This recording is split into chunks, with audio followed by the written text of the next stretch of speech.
super late to the party, but who cares, right? Hey everyone, Bobo here. Today we're talking about some John Stewart Green Lantern action, courtesy of Mezco Toyz. Now, I've been sitting on this figure for a hot minute, and that means you'll probably see Black Mask and Batman 2-pack next week. But anyways, back to this guy. Very cool sculpt, very cool articulation, very cool costume. How many times can I say very cool? Well, stay tuned and find out. Really love this guy. This is probably one of my favorite Green Lantern figures out there on the market today. Here's the first head sculpt for you guys as we dive into it. This one is I don't want to say classic or even traditional. It's a more familiar look for comic book readers, at least for John Stewart, and I think it works. Of course, it's the Mezco take, so it's got its own thing going on, but it still works pretty good. I know people will dig that. Now, this other head here is probably the head that most people associate with, like, Justice League Unlimited and part of the DC animated universe. This is a very cool head, too. Does come off a bit Luke Cage-ish to me, but it still works. Now, as far as the emblem and the costume itself, they look very good. Don't know why the camera's shaking so much there.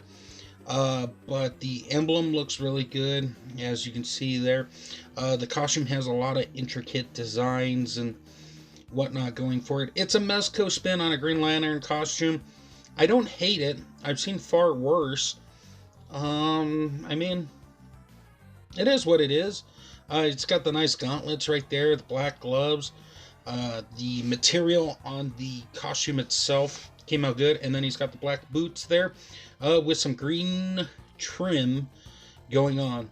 Overall, it's very exciting. And then on the back here, you can see the stitching on the back. It doesn't look horrible, and I never shoot things from the back really with Mezco figures, so it's not a huge loss. But once again, the uniform does come together quite nice. And once again, here's another look at the emblem. Now, I don't remember if not when I shot the video if I talked about the additional piece there, but you get two emblems. I'm not sure what for. Maybe one will break on you in the future, but it's cool that Mezco included it, and I'm not gonna cry.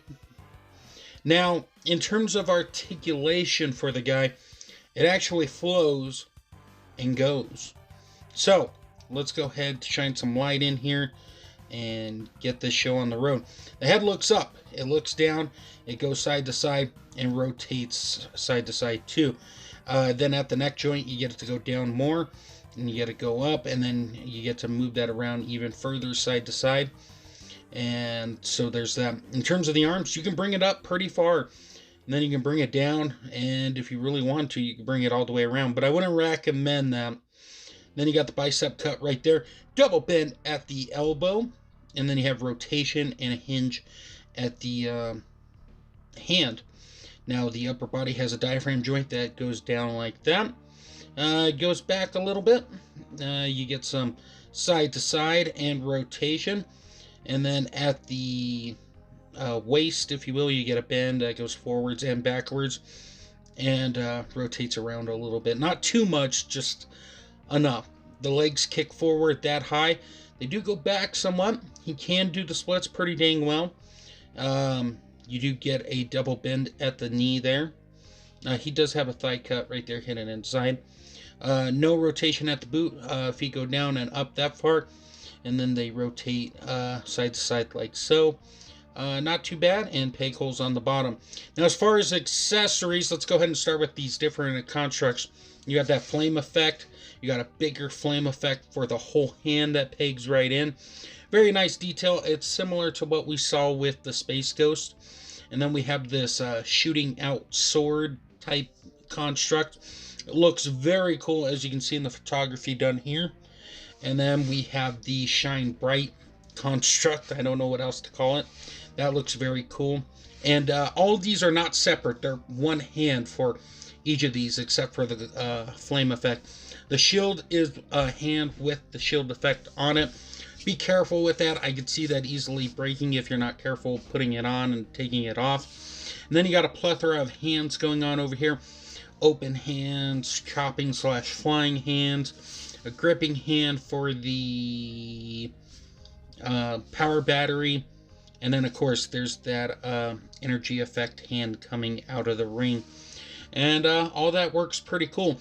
Now there's only one ring that will work with the lantern, unfortunately, so that is a bit of a bummer, but you can definitely make it work. So what you're going to do here, let's see if I can grab the lantern and actually show you guys how this whole process works. I'm actually pegging it on right now, or at least attempting to.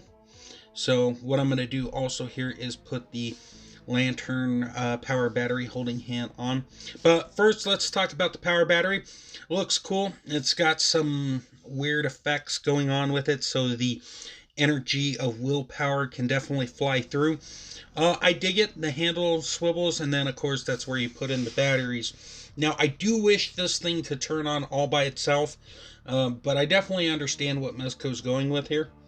So all you need to do is take that fisted hand with the ring on it, and then have it touch against the glass portion of the power battery, and it will shine bright. Now, if you move the hand away, it will obviously fade out. But if you get the right pose going, you can definitely get it to work. And as you saw, that's what it looked like without some light. So it does shine bright. Then, of course, we got the stand, which is done good. The 112 bag and flight stand piece.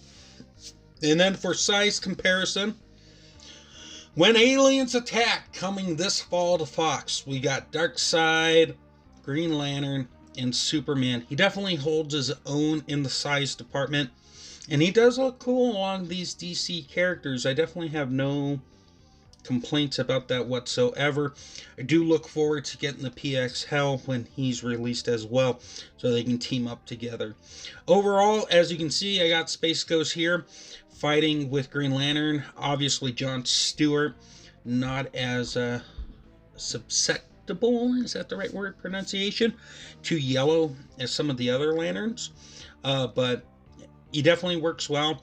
Overall, if you can find this guy, which shouldn't be too hard at this price point and this late in the game, you shouldn't have any problems picking it up.